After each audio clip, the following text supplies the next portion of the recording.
श्री राम। आप सभी के हृदयस्थ ईश्वर को वंदन करते हुए गोस्वामी तुलसीदास रचित श्री रामचरितमानस इस ग्रंथ का जो प्रथम सोपान अर्थात बालकांड का जो हम चिंतन कर रहे हैं, सज्जनों, यह हमारा कथा निरूपण क्रमांक 61। हम इस रामचरितमानस रूपी सरोवर की अहमियत समझ रहे हैं। गोस्वामी जी कहते, जे गा वही यह चरित संभारे, तेई एहि ताल चतुर रखवारे। इस कथा का संभाल करने वाले, उसका रक्षा करने वाले अर्थात जो कथावाचक है, गायक है, उन्हें गोस्वामी जी ने इस सरोवर के रखवार इस भूमिका में देखा है। लेकिन जो नर और नारी आदर के साथ इस कथा को सुनते हैं, गोस्वामी जी कहते, तेई सुर बर मानस अधिकारी, वह देवता है। और यह उपाधि गोस्वामी जी केवल कल्पना के कारण ही नहीं दे रहे हैं, क्योंकि इस सरोवर तक पहुंचना, इस सरोवर को अत्यंत आदर पूर्वक अपने हृदय में ग्रहण करना, यह बड़भाग है। जिसके संचित में कई पुण्य हैं, वही इस राम कथा का अधिकारी हो सकता है। फिर ऐसा पुण्य पुरुष देवता से कम तो नहीं हो सकता ना। इसलिए गोस्वामी जी कहते हैं कि इस कथा का श्रवण करना हर एक के बस की बात नहीं है। अति खल जे विषयी बग कागा, एहि सर निकट न जाहि अभागा। आइए आगे के कथा विभाग का गायन करें और उसके पश्चात बचे हुए चौपाइयों का चिंतन देखें। जौ करि कष्ट जाई पुनि कोई, जात ही नींद जुड़ाई होई। जड़ता जाड़ विषम उर लागा, गए न मज्जन पाव अभागा। करि न जाई सरम जन पाना, फिर आवई समेत अभिमाना। जौ बहोरी को पूछन आवा, सर निंदा करिता ही बुझावा। सकल विघ्न व्याप ही नहीं तेहि, राम सुकृपा बिलो कहि जेहि। सोई सादर सरम जनु करई, महाघोर त्रयताप नजरई। ते नर यह सर तजहि न काऊ, जिन्हके राम चरण भल भाऊ। जो नहाई चह एहि सर भाई, सो सतसंग करऊ मन लाई। असमानस मानस चख चाही, भई कबि बुद्धि बिमल अवगाही। भयउ हृदय आनंद उछाहू, उमगेउ प्रेम प्रमोद प्रभाहू। चली सुभग कविता सरिता सो, राम बिमल जस जल भरिता सो।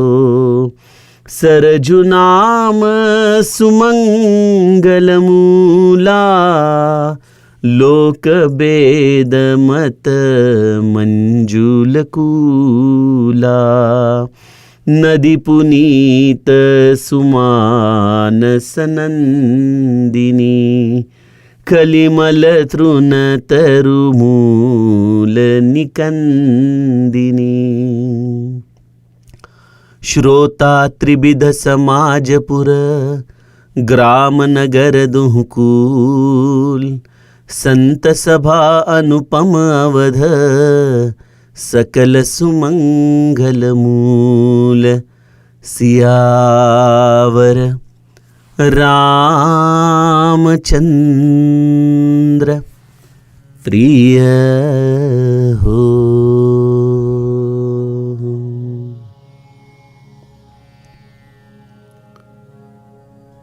गोस्वामी जी हमें इस सरोवर की दुर्लभता समझा रहे हैं। अपने हृदयस्थ आनंद की यह वार्ता है सज्जनों। अकारण प्रसन्नता की खोज है इस रामचरित मानस रूपी सरोवर का महात्म्य सुनना। वैसे देखा जाए तो यह आनंद, यह अकारण प्रसन्नता हर एक के हृदय में है, लेकिन हमारे में से कितने लोग इस सरोवर की खोज कर पाते हैं। मराठी में एक कहावत है, तुझा आहे तुझा पाशी परी तू जागा चुकलाशी। जिस आनंद की तुझे तलाश है, जिस प्रसन्नता की तू खोज कर रहा है, वह तो तेरे पास ही है, लेकिन तू उसे गलत जगह पे ढूंढ रहा है। सज्जनों, इस विश्व में ऐसा कौन सा जीव है जिसे आनंद की तलाश नहीं, सुख की तलाश नहीं, प्रसन्नता की तलाश नहीं। सुबह से लेके रात तक हम केवल इसी के तो तलाश में भटक रहे हैं, लेकिन हम सुख को इस दृश्य जग से ढूंढ रहे हैं। जैसे हिरण्यकश्यपु जब भगवान विष्णु को मारने हेतु क्षीरसागर पहुंचा तो विष्णु जी छुप गए। तब हिरण्यकश्यपु जोर जोर से चिल्ला के कहने लगा कि आप त्रिभुवन में कहीं पे भी जाओ, ब्रह्मांड में कहीं पे भी जाओ, मैं आपको ढूंढ ही लूंगा। पूरा ब्रह्मांड घूमने के पश्चात भी विष्णु जी हिरण्यकश्यपु को नहीं मिले। थक के चूर चूर होके वो अपने घर निकल गया और तभी विष्णु जी अपने शैया पर नारद जी को दिखाई दिए। तो देवर्षि ने पूछा कि प्रभु आप कहां थे? तब विष्णु जी ने मुस्कुरा के कहा कि मैं हिरण्यकश्यपु के हृदय में छिप गया था। मैं जानता था कि वो कभी अपने हृदय में उतर के मुझे ढूंढने की कोशिश ही नहीं करेगा, वो तो केवल चर्म चक्षु के द्वारा ही मुझे बाहर ढूंढेगा। तो मेरा काम आसान था, मैं उसके हृदय में छुपकर उसी के साथ घूमता रहा। सज्जनों, हमारे जीवन में भी हमारे आनंद की खोज हम इसी तरह से करते हैं। जो आंखें मूंद कर अपने हृदय की गति की तरफ निकले वह आनंद की तलाश कर लेता है, लेकिन गोस्वामी जी कहते हैं आवत एहि सर अति कठिनाई। इस आनंद की खोज करना, जबकि इसका पता शास्त्र हमें बताते हैं, लेकिन फिर भी बहुत कम लोग हैं जो इस मार्ग पर चलते हैं और उसमें से भी बहुत कम लोग हैं जो इसे प्राप्त करते हैं। क्यों? इसका कारण एक ही है, राम कृपा बिनु आई न जाई। इस सर्व सुख की प्राप्ति जीव अपने बुद्धि निश्चय से नहीं कर सकता। ठीक है, उसके लिए वो प्रयत्न कर सकता है, लेकिन इस प्रयत्न पर जब तक प्रभु रामचंद्र की मोहर नहीं लगती, जब तक उनकी आज्ञा नहीं होती, तब तक जीव अपने हृदय के अंदर छिपा हुआ इस आनंद रूपी सरोवर को प्राप्त नहीं कर सकता। गोस्वामी जी कहते हैं कि जीव सुख के लिए जीवन भर तड़पते रहता है, लेकिन उसे इस सरोवर तक आने के लिए सबसे बड़ी चीज जीवन में प्राप्त करनी होती है और उसका नाम है सत्संग।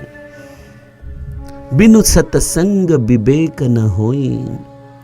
सत्संग हमें विवेक प्रदान करता है। सत्संग हमें कहता है कि पुत्र, तू जिस आनंद की तलाश में है वह तेरे पास ही है। उसे ढूंढने के लिए तुझे कहीं नहीं जाना है, बस गुरु ने दिया हुआ साधन मार्ग पकड़ ले और गुरु के चिंतन में, गुरु के सुमिरन में अपने आप की तलाश कर।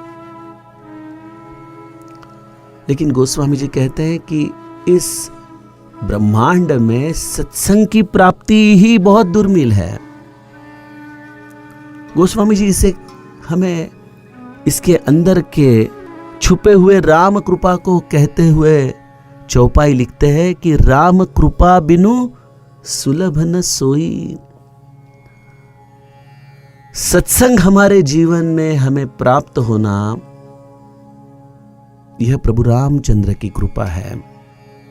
अन्यथा जीव नित्य कठिन कुसंग कुपंथ कराला। अत्यंत भयभीत करने वाले कुसंग में ही, इस बुरे मार्ग पर ही जीव चलते रहता है। कुसंग यानी केवल बुरी आदतें नहीं, बुरी लत नहीं, लेकिन देह बुद्धि के लोगों के साथ रहना यह भी बड़ा कुसंग है।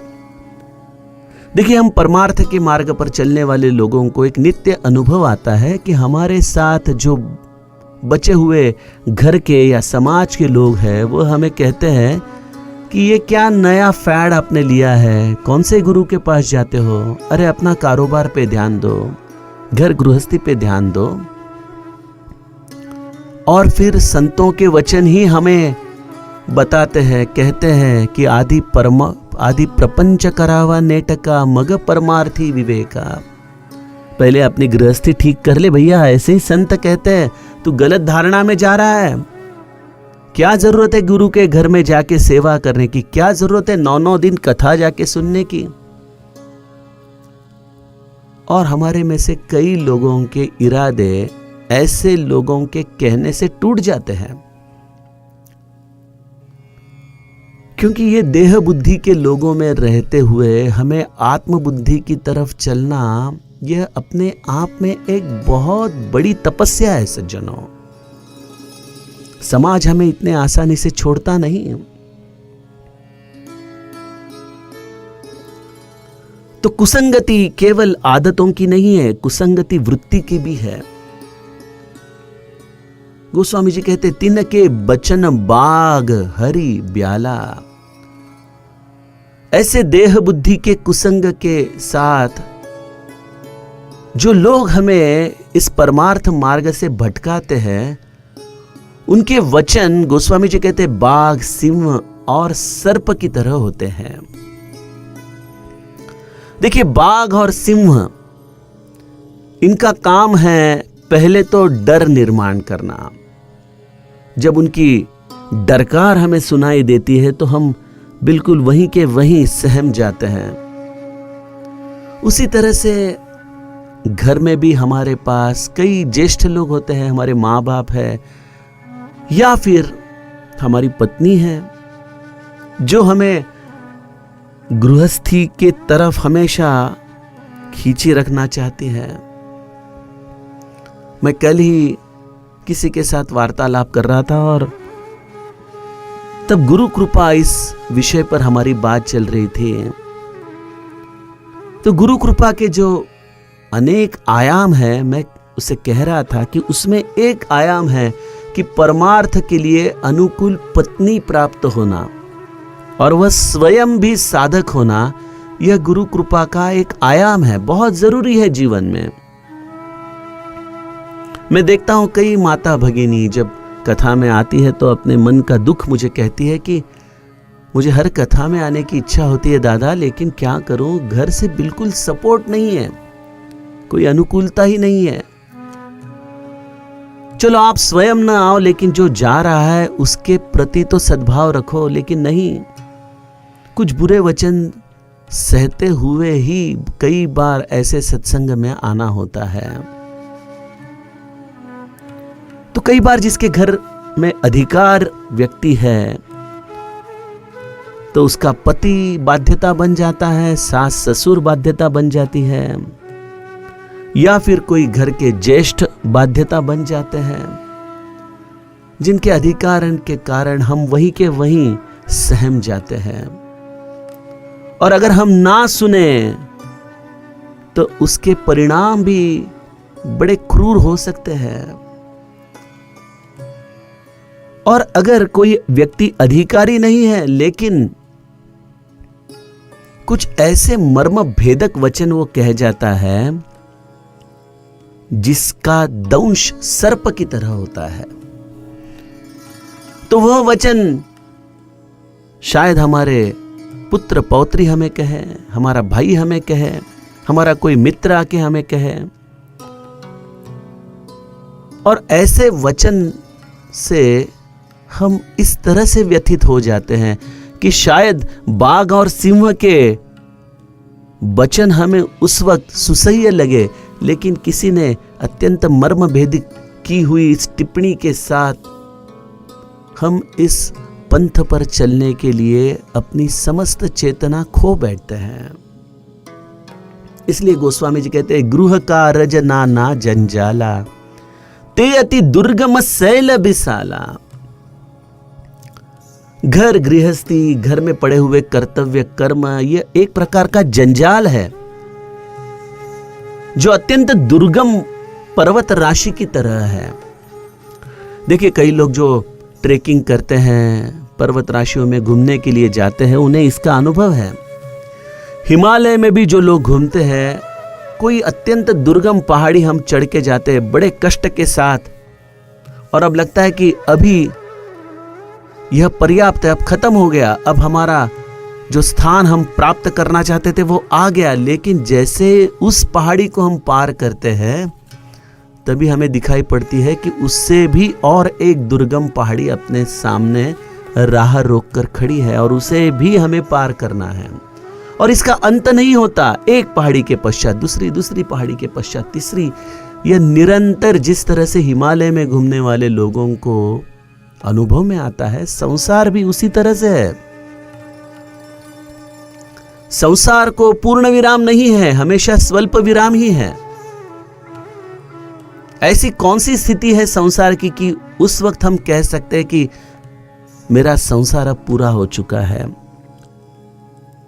मेरे गुरु भगवान बड़ी एक सुंदर कहानी कहते थे कि एक व्यक्ति को जुवानी में मैं कहता था कि प्रभु का नाम लो, उसका सुमिरन करो, तो वो कहता था कि अभी तो मेरी पढ़ाई चल रही है, अब मेरे पास वक्त नहीं है।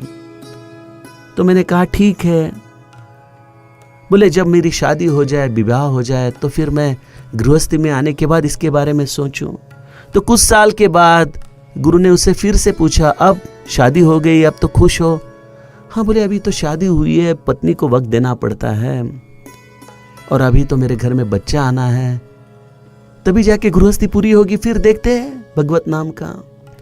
बच्चे हुए, 5-6 साल के बाद गुरु भगवान उसे फिर से याद दिलाते हैं, अब तो बोले अब तो बहुत व्यस्त हो चुका हूँ, बच्चे की पढ़ाई लेनी पड़ती है, उसको स्कूल में भेजना पड़ता है, लेके आना पड़ता है, और अब जॉब में भी मेरा प्रमोशन हुआ है, तो बहुत सारा वक्त कचेरे में भी देना पड़ता है। तो गुरु भगवान कहते हैं ठीक है, फिर बोले कुछ दिन जाने दो, बच्चे बड़े हो जाने दो, उसके पश्चात। तो गुरु भगवान राह देखते हैं बच्चों के शादी तक। शादी हो गई, अब बहू आ गई, अब कचेरी भी छूट गई, रिटायरमेंट आ गया, तब कहते कि अब तो बोले अभी तो बच्चे की शादी हुई है, पोता घर में अकेला रहता है, उसे संभालना पड़ता है, बहू बच्चे दोनों अपने जॉब को जाते हैं तो उन्हें संभालना है, और इन पोता पोतियों के बीच में दिन कब निकल जाता है, इतना व्यस्त हूँ, नाम स्मरण के लिए अब वक्त ही नहीं है। ऐसे करते करते सदगुरु कहते हैं कि जीवन का अंत हो जाता है, लेकिन भगवत सुमिरन के लिए हमारे पास वक्त ही नहीं है। गृह कारज नाना जंजाला। इसके लिए सदगुरु भगवान हमें एक बहुत सुंदर मंत्र देते हैं जो बहुत लोगों के पल्ले नहीं पड़ता, लेकिन वो मंत्र अगर हम समझ लें तो हम नाम सुमिरन के सिवा और कुछ नहीं करेंगे। और वो मंत्र है प्रपंच सब विधि लिखित है, उसके हिसाब से होते रहता है, लेकिन परमार्थ विधि लिखित नहीं है, हमें सही मायने में उसे करना पड़ता है। जन्म होने के पश्चात हमारी शिक्षा कैसी हो, हमारा विवाह कैसा हो, हमारा प्रपंच कैसा हो, यह सब कुछ विधि लिखित है। हम केवल हर क्षण उस राह पर चलते रहते हैं, लेकिन परमार्थ किसी के कृपा के कारण होता है, आपके पुरुषार्थ से नहीं। तो उस परमार्थ की कृपा अगर आपके जीवन में हो तो आपको स्वयं इस गुरु कृपा को, इस महद भाग्य को संभालना होता है, उस राह पे चलना होता है। अन्यथा गृह का रजना ना जंजाला। एक पर्वत खत्म हुआ तो दूसरा पर्वत हमारी राह देख ही रहा है। और इसमें से अगर कोई चाहे कि अपने आप को मुक्त करे तो तिनके बचन बाग हरि ब्याला, कहां चले? इसके लिए शादी की थी, अब संभालो इसे। इस तरह से हमें घर में बांध के रखा जाता है। और यह ठीक भी है, क्योंकि अगर यह व्यवस्था ठीक से चलनी है तो हर व्यक्ति गृह त्याग तो नहीं कर सकता। इसलिए जीवन में सद्गुरु होना बहुत जरूरी है। नाथ भगवान कहते हैं कि प्रपंच रेशा न ओलांडिता। इस प्रपंच की सीमा रेशा को न लांघते हुए भी परमार्थ किया जा सकता है। सुखे ये तो घरा नारायण, न लगती सायास जावे वनांतरा। तो इसके लिए एक ही काम करना है कि जो प्रपंच हमें इस जीवन में प्राप्त हुआ है उसे भगवत सेवा के रूप में हमें करना है। हम उसके मालक नहीं हैं, पालक है। इस भावना से हमें करना है। हर कर्म हमें ईश्वर को समर्पित करते हुए चलना है। तब जाके प्रपंच के कर्म करते हुए भी हम इस सरोवर की तलाश में निकलेंगे। बहुत सटल चीज है ये, बहुत सूक्ष्म है। काम तो करने ही है, लेकिन काम करने का दृष्टिकोण बदलना है। मैं हमेशा कहता हूं कि आप जॉब करते हो या सर्विस करते हो, नौकरी करते हो या सेवा करते हो। अगर आप कहोगे कि मैं नौकरी करता हूं तो फिर आप पैसे के बदले अपना वक्त बेच रहे हो। और जैसे कोई व्यापारी अपना मुनाफा बढ़ाने की कोशिश करता है, उसी तरह से नौकरी करने वाला व्यक्ति हमेशा कम से कम काम में अपना पगार प्राप्त करने की इच्छा रखता है। लेकिन जो सेवा करता है वह भी काम ही करता है, लेकिन उसका दृष्टिकोण होता है कि मैं इस वक्त के अंदर कैसे ज्यादा से ज्यादा कार्य कर सकूं, कैसे उत्कृष्ट कार्य कर सकूं, क्योंकि ये मेरी सेवा है, ये मेरी बंदगी है, ये मेरी उपासना है। तो सज्जनों, काम वही करना है, पगार भी वही प्राप्त करना है, लेकिन दृष्टिकोण अगर सेवा का हो तो कार्य पूजा हो जाती है। तो ये इस तरह से हम सब कुछ करते हुए भी अपने आनंद का राह ढूंढ सकते हैं। लेकिन इस राह में चलते हुए बहुत सारी कठिनाइयां हैं। एक तो ये प्रपंच की कठिनाई हो गई, और उसके पश्चात जब हम इस सरोवर की तरफ निकले, अपने आनंद के खोज में निकले, तो गोस्वामी जी कहते हैं, बन बहु विषम मोह मद माना, नदी कुतर्क भयंकर नाना।